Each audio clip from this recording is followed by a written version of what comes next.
いう企画でしたのよ。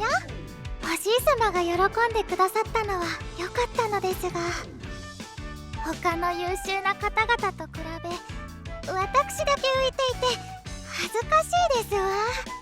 そんなことないよ。ちなちゃんの表紙すっごくかわいい。なんで私が表紙になっていますの？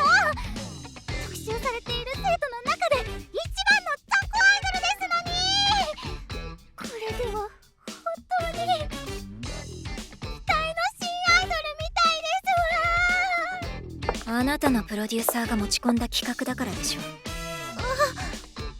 なたは倉本家の力を使ってうまくやったみたいだけどさ、実力が伴ってないのに評価されて恥ずかしくないの？篠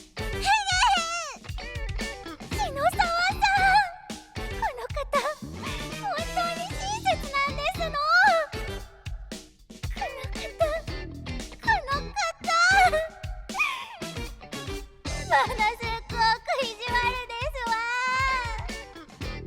てまりちゃん、クラスが違うのになんでいつも絡んでくるの？ちなちゃんのこと好きなの？落ちこぼれが目障りだから嫌味を言いに来ただけ。確かに深いわけがあったとはいえ、他の皆様を差し置いて私がさも実力者であるかのように目立つのは良くないことだと思いますわ。同じ記事に掲載されたあなたがお怒りになるのは当然のことですわ。いい表紙だね、これ。私よりもいい仕事をしたアイドルに私よりも目立つなって、そんな恥ずかしいこと言うわけない。バカにしないで。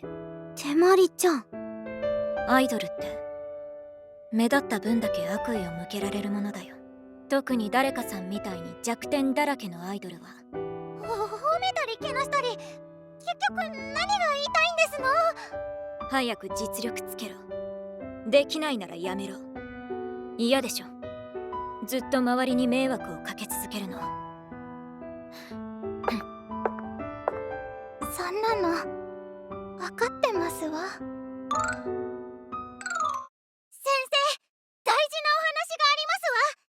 私をセレクションに参加させてくださいませ。 HIF に参加し先生の解雇を防ぐ最後のチャンスだからですわ。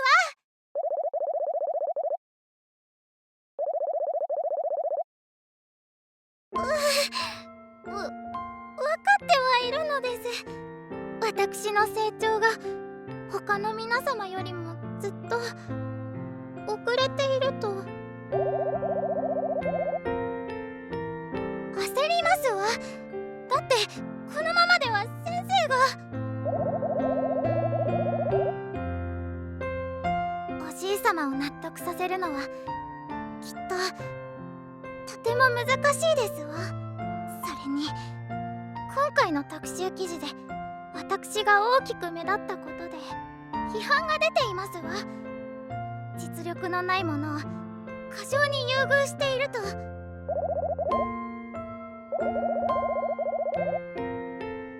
私を責めてくださったのは親切なお一人だけでしたわ。学内外で批判を受けているのは私ではなく先生なのです。仕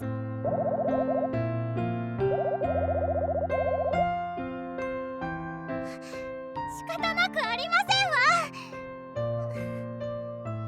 私のせいで先生が悪く言われるなんて悔しいですわ。私一刻も早く実力をつけて先生を悪く言う人たちを見返したいのです。どうかご指導くださいませ。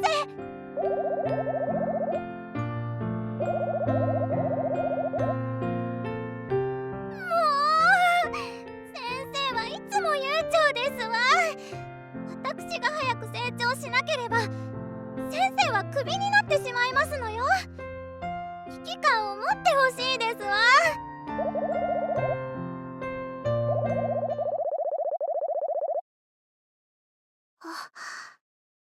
そこまでおっしゃるなら信じますわ先生。